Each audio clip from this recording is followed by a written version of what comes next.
Congratulations on making it to another Monday. Remember, everything you hate about this day, including the day itself, are completely artificial and can be eliminated. On this week's docket, we're going to discuss the Trump administration's most recent humanitarian crisis, the latest attempt to completely destroy our safety net by the Confederates, the crisis in Venezuela, an attempt, still forthcoming, to create a real-life Wakanda, a few instances of state violence, complicit in oppression. And finally, we'll hop on over to science news to talk about how engineers have created a prosthetic capable of feeling pain. This is Social Justice Alchemy.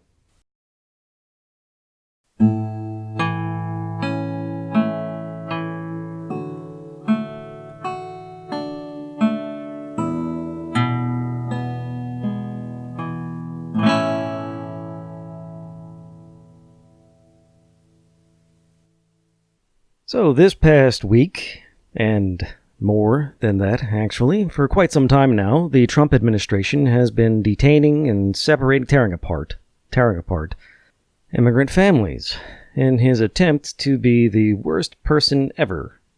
Obviously, people have been talking about this quite a bit because it really doesn't look good to have weeping, traumatized children show up in the news. A lot of people have had their hot takes, including, this isn't America, and other people responding to them saying, yaha.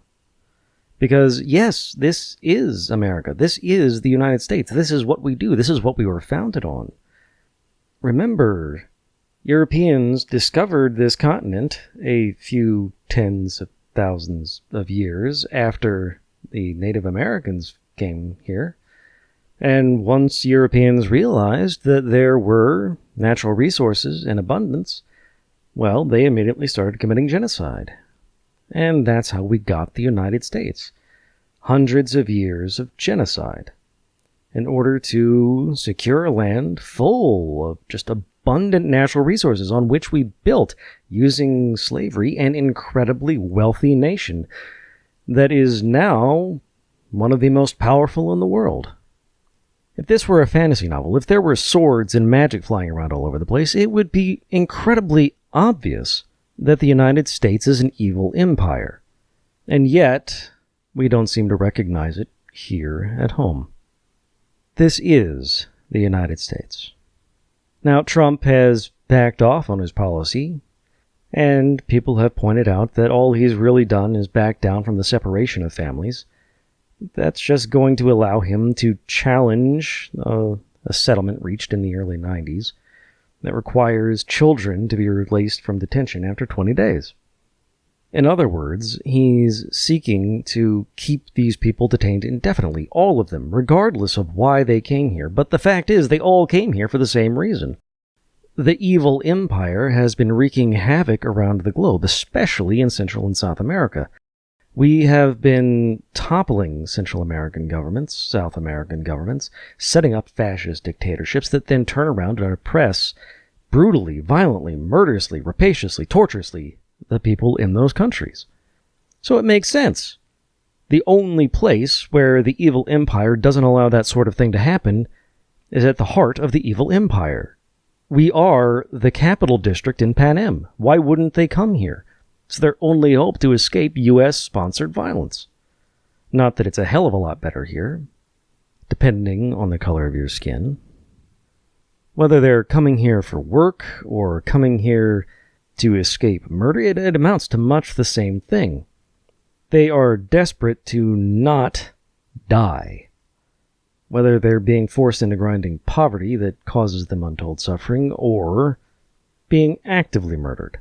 They're fleeing here because of our actions. And Trump is just advancing the U.S.'s long-standing fascist agenda. Once again, the only problem with the Trump administration, as far as the Republican power structure is concerned, is that he's being honest about what they've always wanted, about what they've always wanted to do. Once upon a time, the only unforgivable sin in the Republican Party was honesty, but then Trump just blew that out of the water because he honestly doesn't care. about what anyone else thinks, what anyone else has to say. So he could say what everyone else was thinking in the Republican Party. No, a Clinton presidency wouldn't have been perfect. It would have been far from perfect. It would have been another right-wing presidency. It would have continued the U.S. imperial agenda. It just would have been slightly kinder about the things we do here at home. That would have been better. We could have fought to make strides instead of just fought to keep concentration camps from being opened more on American soil. That would have been nice. I don't know if Trump has any sort of long-term plans in mind. I think he's just a vicious, hateful, short-sighted criminal thug. But the Republicans certainly are taking advantage of the things he's doing. Moving on to our next story, this one coming from Daily Kos. Republican budget plan to decimate Medicaid, Medicare, Social Security advances in the House. On Tuesday, House Republicans released their budget for 2019, and on Thursday, the House Budget Committee passed it, preparing it to go to the floor. And it will absolutely destroy funding for Medicare, Medicaid, Social Security, and other safety net programs. The closest that the United States ever came to socialism. A very, very limited, very racist, very pitiful form of socialism, but nevertheless, it's the best we have. It's all we have. And they want to cut trillions of dollars from it. $1 trillion from Medicaid, $500 billion from Medicare, $5 billion from other health care, billions from Social Security. This, if nothing else, is what Trump is good for. Because while he's running around a tornado in a trailer park, they get to be the damage that the tornado is doing. Mostly to their own constituents. Remember, the Republican Party is made up of, white people almost exclusively. And the majority of people on Medicare, Medicaid, Social Security are white. We have to be careful come the fall, because in between the election and the swearing in of the new Congress, they have 2 months to do god-awful amounts of damage. And it may be that that's how they're planning to get this shit done. I don't know. But maybe if we work hard, we can get this thing killed before the election ushers them out of office. That's my hope anyway. Moving on. Venezuela is in crisis. The UN reports that security forces have killed hundreds of people in the last few years. This is coming from BBC. Their investigations have been stymied by the fact that UN investigators aren't actually allowed into Venezuela. But they've done interviews online. They've also done interviews there in Geneva. And they find that security forces have been killing protesters, making it look like staged shootouts and so on. The protests are happening because of hyperinflation. I don't know about that. More likely, the protest is just happening because the economy is in complete collapse. People are worried about starving to death. The food shortages are the actual thing. The actual sentence says, last year dozens of protesters were killed in clashes during protests against hyperinflation and food shortages. No, I think it was about food shortages. People are aware that hyperinflation means that the economy is, worthless, but it's the food shortages that they're protesting. And yeah, I'm going to go ahead and say the U.S. is partly responsible for this. Partly it is just the system. When Hugo Chavez was elected in 1999, the Venezuelan economy collapsed pretty much immediately when capital fled the country. Something like 20%, as I understand, of liquid capital just vanished from Venezuela overnight. A fifth of all the money. In the absence of that liquidity, everything just went to shit. And yet, Chavez kept things going, thanks to Venezuela's large oil reserves. Apparently, his successor, Nicolás Maduro, is less skilled than Chavez. He has basically resorted to authoritarian tactics in order to keep things under control. The reason I say that the U.S. Bears responsibility is because, of course, the U.S. is heavily involved in the crisis in Venezuela. Chavez was briefly ousted from power back in the day by a U.S.-backed military coup. That coup was then reversed, and in that time, the right-wing coup happens, capital floods back into the country. Chavez gets back into power, capital flees out of the country. And Chavez's successor, Nicolas Maduro, is less capable than Chavez at keeping the economy going, keeping people, comfortable, keeping things running, in an attempt to maintain stability until, outsiders decide that, okay, this is just the way things are, let's get back in and start doing business. Maybe that will never happen, but looks like Maduro is just not as capable and is resorting to authoritarian tactics. And it seems that these security forces, are we talking state police or are we talking the military? Is this an increasingly right-wing government just wearing the corpse of Venezuelan socialism? Or is this an actual civil war taking place in the nation? We have large numbers of people being killed in poor districts in Venezuela. I very much doubt that this is a socialist revolution that's going on. Now, what's actually happening, who's on what side, that's more difficult to say. In any event, I don't expect things to get better in Venezuela. Especially not so long as we have our own fascists to contend with here in the U.S. An African singer named Akon says he wants to build a real-life Wakanda in Senegal. He is planning to build a crypto city. He's already been gifted 2,000 acres by the government near the capital of Senegal. And he's planning to build it around a cryptocurrency. He's named it after himself, A-Coin. And he wants it to be, a crypto-based city. You know what? Good luck with. I have no idea how you're going to do anything there, Akon. But I don't expect anything good to come of that. Cryptocurrency is not magic. It's not going to solve the problems of an exploitative economic system. You're not going to make a real-life Wakanda because you don't have a monopoly on a magic anything. There's no way that this is going to result in anything. It's just going to be a giant boondoggle.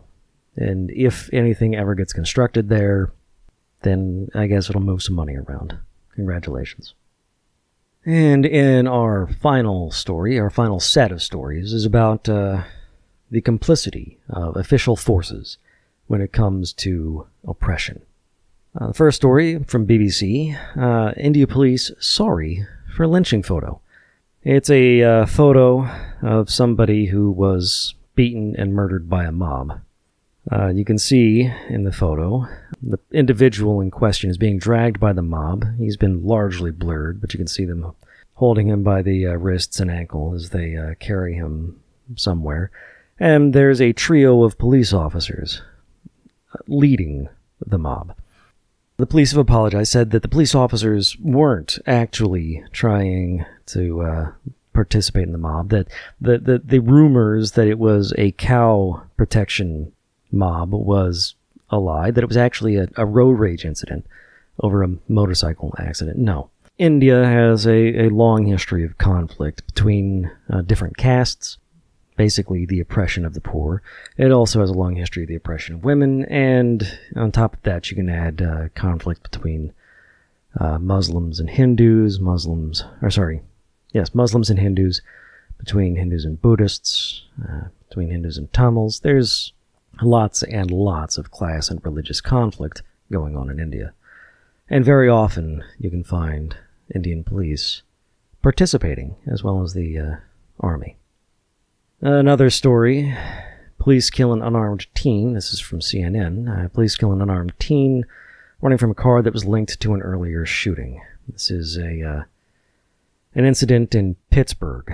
An unarmed 17-year-old took off when police stopped his vehicle. And he's dead now. Will this get any sort of national attention? The police received a report of a car that was involved in a shooting. 15 minutes later, they see a similar car and a 17-year-old boy is dead. A black boy. Undoubtedly, Black Lives Matter will add his name to the list. and they'll agitate for things to happen, and nothing will happen. But one white supremacist has gotten some measure of response. This one from ProPublica is U.S. Marine to be imprisoned over involvement with hate groups. This is about Lance Corporal Vasilios Pistolis. He's a member of the U.S. Marine Corps, and he was involved in the violence at Charlottesville. He's a neo-Nazi, and he actually participated. So he's been convicted at court-martial on charges of disobeying orders and making false statements. He's going to be imprisoned for a month. He's going to be docked pay, reduced in rank, and probably forced from the Corps. So, hooray for probably being forced out of the Marine Corps. But this is this court-martial. It's a summary court-martial. It's like a misdemeanor trial. They're not treating it as a serious offense. Every branch of the U.S. Military says that, the regulations say that you're not allowed to participate in racial extremist group. But they don't do a heck of a lot to enforce that. Recently, a graduate of West Point was discharged from the U.S. Army for posting a message online saying communism will win and wearing a Che Guevara t-shirt to graduation underneath his official uniform. And looking at the pictures, every time I see these cadet uniforms, all I can see is fucking Confederate soldiers. The gray jackets. Whether it's West Point or the Citadel down here in South Carolina. The communist, the commie cadet, is what they call him here at The Guardian. He was allowed to resign after a reprimand for conduct unbecoming an officer because of being a communist. But later, because of his pictures of himself, wearing a Che shirt and so on, was given an other than honorable discharge. Whereas this Marine will he's being processed for separation. Given that he's been put in prison for a month for participating in racist violence at Charlottesville, hopefully he'll get a discharge. It would be nice if they could give some sort of definitive statements there. But all of this is to say that police and military forces have a significant tendency to lean to the right. You hear about military-backed coups, military juntas, dictatorships, things like that. Your response, or at least my response, is typically, oh, okay, the U.S. is set up under the right-wing government somewhere. The surprising exception to that is typically Turkey. Kemal Ataturk, when he set up the Turkish state in the last century, he basically gave the army, the military in Turkey, he gave them a special commission saying, I need you to uphold secularism here in Turkey, and they take that fairly seriously. When there's danger of a Muslim extremist government coming in, then they step in, oust the democratically elected government, and put a secularist in power. So, a sort of right-wing secularism that is willing, with U.S. help, to murder millions of people. I'm talking about the massacre of the Kurds there. The Turkish military, slightly different, but not all that great. Not that great. Yes, cops, the military, at all levels, it seems, they have a right-wing bent and participate in the oppression of minorities, the murder of minorities, violence against the bodies of oppressed groups. That's why, when you see anti-fascists or anarchists, they say all cops are bastards. ACAB. Because the police don't come in with dogs and fire hoses to break up shareholders' meetings and throw out and to empty the boardroom. Instead, they turn the hoses and dogs and guns very often on the union, the striking workers, on the people in the street. So be careful out there if you're flying a lefty flag. It can be, depending on where you live and the color of your skin, it can be quite a bit dangerous. And in science news, let's wrap this up with something a little bit happier. Electronic skin will enable amputees to perceive pain through prosthetic fingertips. Well, not just pain. Okay, I was deliberately going for the creepy there. But engineers at Johns Hopkins have made an electronic skin that transmits electronic impulses, sensory stimuli, to the remaining nerves after an amputation. Anything that can restore mobility and restore agency to people who have lost it is a good thing. Absolutely. I just wish we were willing to also devote time to changing our architecture, changing our infrastructure, so that the world is more open and accessible to people in wheelchairs, on crutches, and the like. I mean, it's wonderful that we can discover technology to give and return agency to people. But it would also be nice if we designed our world so that the lack of ability, so that the presence of disability didn't confer such extreme disadvantages in the first place. People often joke about having Braille on drive-through ATMs. I mean, the response is, what, you've never heard of a fucking taxi? Without Braille on ATMs, blind people would be limited to going to a bank, having to deal with them only during banking hours. That puts extreme limitations on their ability to maneuver. Putting Braille on ATMs means that suddenly they're able to get cash outside of normal operating hours. Putting Braille on drive-through ATMs means that they can take a cab to a different bank. They're not limited in the choice of bank to the one they know they can walk to. It's just tremendously freeing. When we enable people to live their fullest lives in this way, we can really open up the world. Just by challenging our preconceived notions about these things. So it is good. It is, I think, excellent to include a sort of artificial skin on these prostheses so that, people can receive input, receive stimulus, because this will open up the world for them in a rather straightforward way. I just wish we could put that much effort into opening up the world without the need for these expensive, albeit clever, prosthetics. All right, so that'll do it for this week in Social Justice Alchemy. I am your alchemist, John Brockman. Please like, share, subscribe. Remember, I have a YouTube channel and a podcast where I share this, as well as a blog where I post the dockets for these, as well as the video and the podcast. So if you want to discuss or comment, you can go to my YouTube channel or to my blog, The Social Justice Alchemist. I also participate in another podcast, Dungeons and Debacles, where I and a group of friends are trying to destroy the world by unleashing an ancient evil. Or at least that's how the rest of the world sees us. I think of it as undoing an ancient injustice. So you can find that at dungeonsanddebaclespodcast.com. Thanks for listening. I'll see you next week.